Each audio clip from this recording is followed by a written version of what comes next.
नमस्कार दोस्तों, आज की वीडियो में हम जानेंगे कि सिकल सेल डिसीज़ कैसे होता है, इसके होने के क्या-क्या कारण हैं, हम इसका ट्रीटमेंट किस तरीके से कर सकते हैं और किन-किन बातों का ध्यान हमें रखना चाहिए, तो इसके बारे में हम जानेंगे। तो बने रहिए मेरे साथ लास्ट तक। मैं हूँ आपकी दोस्त जूही और आप सभी का इस चैनल में स्वागत है। और सिकल सेल एनीमिया ये डिसीज़ क्या है? एससीडी यानी कि सिकल सेल डिसीज़ कहते हैं और दूसरा है एससीडी यानी कि सिकल सेल ट्रेट। ये दो प्रकार का होता है, एक सिकल सेल डिसीज होता है और सिकल सेल ट्रेट होता है।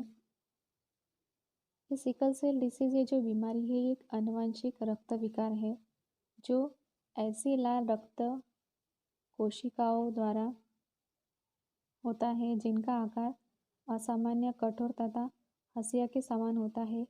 यह क्रिया कोशिकाओं के लचीलेपन को घटाती है, इससे विभिन्न जटिलताओं का जोखिम उभरता है। सिकल सेल ये जो रोग है अफ्रीका के उप सहारा क्षेत्र में कई 1/3 विदेशों में यह पाया जाता है। राष्ट्रीय स्वास्थ्य संस्थान के अनुसार इस रोग में राज्य अमेरिका में 5,000 से लगभग 1 लोगों को ये सिकल सेल प्रॉब्लम ज़्यादा दिखाई देता है। भारत में सिकल सेल पुरुष भारत में सिकल सेल जो है ये मुख्य रूप से छत्तीसगढ़, मध्य प्रदेश, उड़ीसा, झारखंड, महाराष्ट्र, गुजरात, आंध्र प्रदेश, तेलंगाना, केरल, कर्नाटक एवं कुछ पूर्वोत्तर राज्य में पाया जाता है। सिकल सेल जीन के अत्यधिक प्रसार से बावजूद भी अधिकांश लोग माता पिता द्वारा इस आनुवंशिक रोग के वैज्ञानिक आधार पर इसके अभी भी ऐसे लोग हैं इससे अपरिचित है इस बीमारी से। और यह हालात सिकल सेल रोगियों और उनके परिवार के लिए चिकित्सकीय जो बोझ है, जो ट्रीटमेंट का ये इलाज का ये जो बोझ है उसी के साथ साथ गंभीर सामाजिक, मानसिक एवं आर्थिक कठिनाई उत्पन्न करता है। रोगों से जुड़ा मानसिक कलंक उनकी पीड़ा की ओर अधिक बढ़ा देते हैं और उस व्यक्ति को दर्द की वजह से बहुत सारी सामाजिक पीड़ा, इतर ये सारी बातें तो सुननी पड़ती है, लेकिन उसी के साथ साथ इसकी वजह से उसकी दर्द और तकलीफ को अधिक ज़्यादा बढ़ा देती है। अब जानते हैं कि सिकल सेल कैसे होता है। सिकल सेल रोग एनीमिया सिकल सेल माता पिता द्वारा असामान्य जीन के उत्पन्न आनुवंशिक विकार है। आरबीसी जो लाल रक्त कोशिकाएं जो होती है इसका जो आकार है डिस्क के आकार होता है और रक्तवाहिकों के आसान से प्रभावित होते हैं। लेकिन सिकल सेल रोग में लाल कोशिकाएं का आकार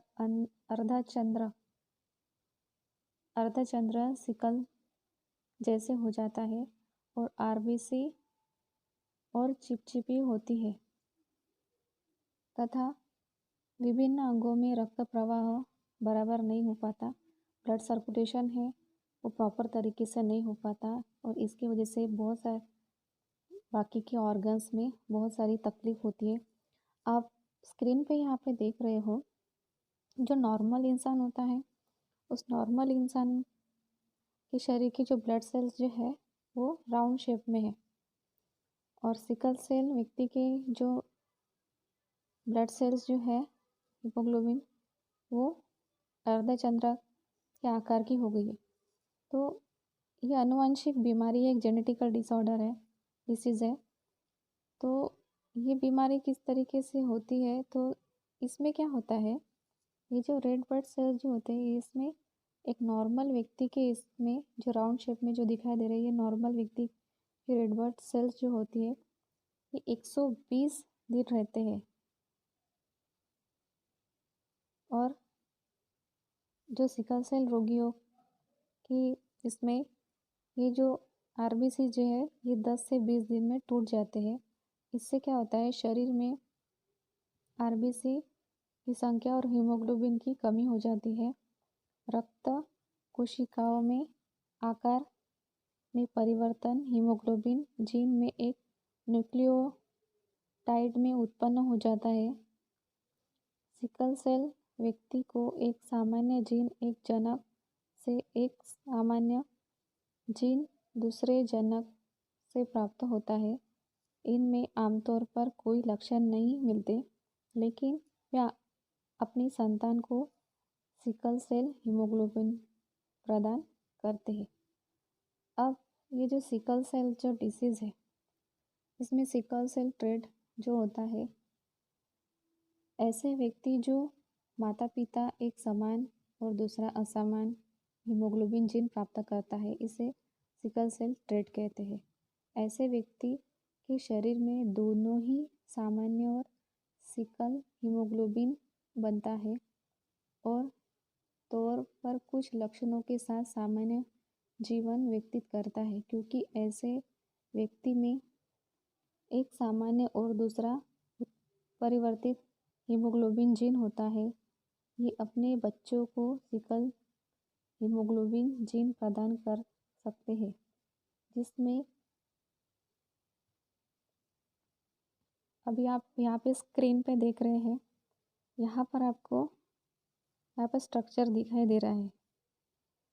अगर कोई डबल ए पैटर्न एक नॉर्मल व्यक्ति है और सिकल सेल ट्रेट पर्सन है, तो उसका जो आने वाला जो बेबी होगा उसको सिकल सेल ट्रेट होगा। लेकिन जिनको सिकल सेल डिसीज़ है, जो सिकल सेल ट्रेट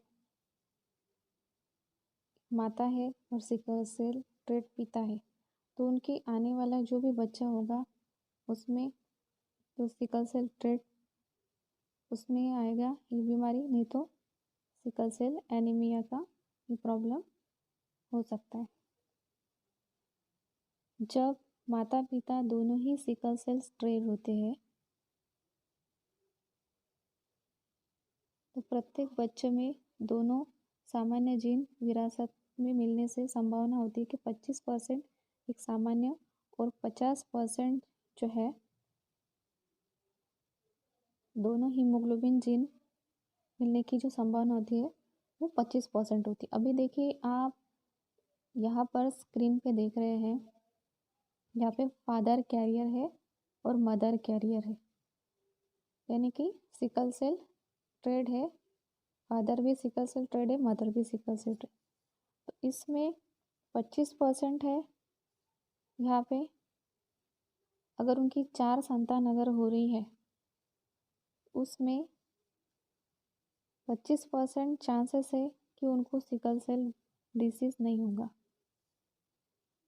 50% चांसेस है कि उनको सिकल सेल ट्रेट होगा और 25% चांसेस है कि उनको सिकल सेल एनीमिया यानी कि सिकल सेल डिसीज़ हो सकता है। तो अभी जानते हैं कि सिकल सेल रोगी की पहचान किस तरीके से होती है, उनको क्या क्या ऐसी परेशानी रहती है। पहला है शारीरिक विकास में कमी, वजन और ऊंचाई सामान्य से कम रहती है।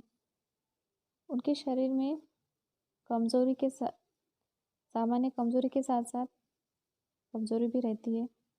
अत्यधिक खून की कमी और गंभीर एनीमिया, त्वचा पीली पड़ जाना, उनके नाखून पीले होना, रंगहीन होना, पीलिया होना, बुखार आना और हमेशा बुखार में रहना, सांस लेने में तकलीफ, छोटी छोटी सांस लेने में उनकी तकलीफ होती है। उसके बाद में शरीर में थकावट होती है, हड्डियाँ और पसलियों में दर्द होता है, बार बार पेशाब जाना, मूत्र का गाढ़ापन, चिड़चिड़ापन, हाथ और पैर में सूजन, बार बार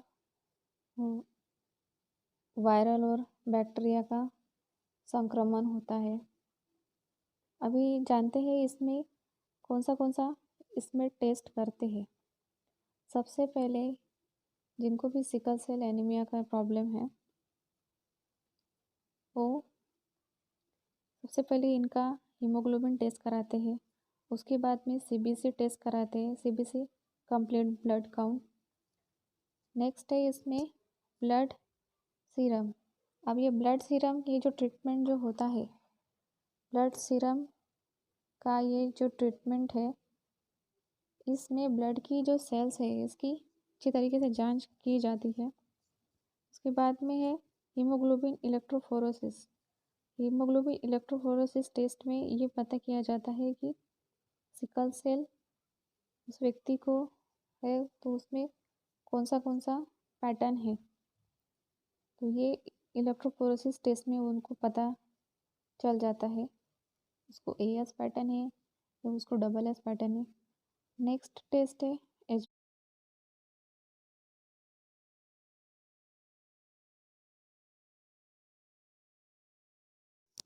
नेक्स्ट टेस्ट है HBV जीन्स मेंस्ट्रुएशन टेस्ट। उसके बाद में अजन्मे बच्चों में एमनियोटिक फ्लूइड टेस्ट बेबी करते हैं। जो आने वाला जो भी बेबी है वो पॉजिटिव सिकल सेल डिसीज है या निगेटिव, इसका टेस्ट किया जाता है। अब जानते हैं इसका ट्रीटमेंट करते हैं, इसके लिए क्या क्या इलाज है। इसके लिए फॉलिक एसिड टैबलेट होती है, फॉलिक एसिड की। जिन लोगों को सिकल सेल का प्रॉब्लम है उन लोगों के लिए फॉलिक एसिड ये दिया जाता है। ये आहार होता है उन लोगों के लिए जैसे दाल चावल रोटी खाते हैं, उस तरीके से ये फॉलिक एसिड एक आहार की तरह काम करता है। दूसरा है हाइड्रोक्सी यूरिया। अगर शरीर में बहुत ज़्यादा अगर तकलीफ होती है उनको हाइड्रोक्सी यूरिया दिया जाता है। नेक्स्ट है blood transfusion. Sickle cell disease जिन लोगों को होता है उनके शरीर में खून की कमी हो जाती है, क्योंकि उनके शरीर के जो ब्लड सेल्स होते हैं वह 10 से 20 दिन में टूट जाते हैं और इसकी वजह से बाकी के जो ऑर्गन्स है उन ऑर्गन्स को ब्लड अच्छी तरीके से नहीं पहुंच पाता। इसकी वजह से शरीर में खून की कमी होती है और उनके लिए ब्लड ट्रांसफ्यूशन का ट्रीटमेंट किया जाता है। नेक्स्ट है बोन मैरो ट्रांसप्लांट। अब ये बोन मैरो ट्रांसप्लांट जो है, हमारे शरीर का जो खून है हमारे बोन मैरो में बनता है। ये इसका ट्रीटमेंट करके भी सिकल सेल डिसीज़ की प्रॉब्लम को कम कर सकते हैं। लेकिन इसके लिए बोन मैरो ट्रांसप्लांट के लिए एक तो जो रोगी है उनके फैमिली मेम्बर का ही बोन मैरो चाहिए या उनके बहन भाई है उनका ही आप बोन मैरो इस रोगी को चलता है, कि बाकी अदर लोगों का जो बोन मैरो जो है वो नहीं चलता, क्योंकि WBC है बॉडी में एक्सेप्ट करता ही नहीं है और इसका जो ट्रीटमेंट है बहुत ज़्यादा महंगा होता है बोन मैरो ट्रांसप्लांट का ट्रीटमेंट। नेक्स्ट है जीन थेरेपी। अब ये जीन थेरेपी जो है इसका भी ट्रीटमेंट बहुत ज़्यादा महंगा होता है। उसके बाद में है अभी क्या क्या आहार लेना चाहिए सिकल सेल डिसीज रोगियों के लिए। सबसे फर्स्ट है अधिक मात्रा में फाइबर का आहार लें, अधिक प्रोटीन युक्त आहार लें, एंटीऑक्सीडेंट युक्त आहार को चुनें, तेल मसालेदार पदार्थ का खाना कम करें, ज़्यादा बाहर की जो भी पदार्थ है उस खाने को अवॉइड करें, खूब पानी पिए। अब कुछ बातें हैं जो ज़रूर बातें सिकल सेल डिसीज़ वाले लोगों को ध्यान में रखना है।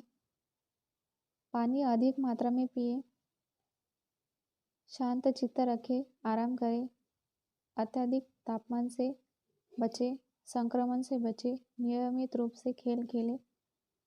कि गर्मी के सीज़न में सिकल सेल रोगियों के लिए तकलीफ होती है और ठंडी के सीज़न में तो और ज़्यादा तकलीफ होती है, क्राइसिस पेन का दर्द होता है।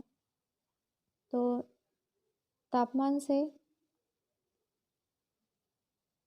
बचना चाहिए, इन सारी बातों का ध्यान में रखना चाहिए।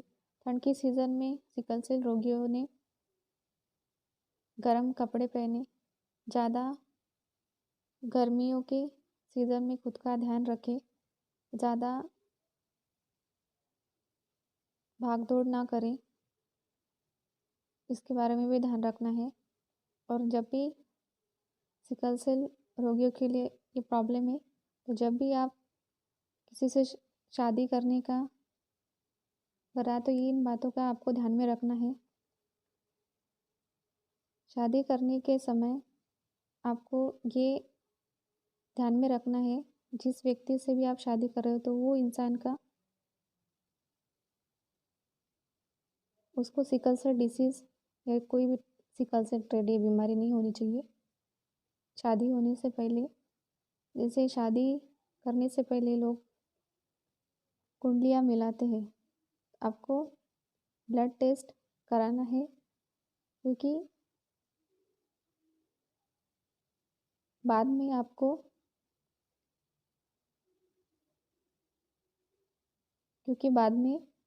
ये आप टेस्ट करने के बाद में आने वाली जो भी पीढ़ी है, उनको आप सिकल सेल डिसीज़, ये जो बीमारी है, इस बीमारी को आप बचा सकते हैं।